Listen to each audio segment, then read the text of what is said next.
नमस्कार दोस्तों, आज हम हल्दी के खेत में आए हैं, जिसे आप टर्मरिक कह लो या डोगरी में हल्दर कह लो।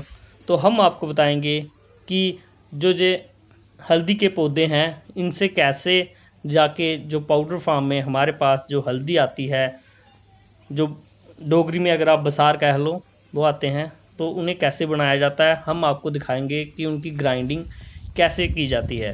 तो एक वीडियो हम इस पे ऑलरेडी बना चुके हैं, जो कि बिल्कुल डोगरी में थी।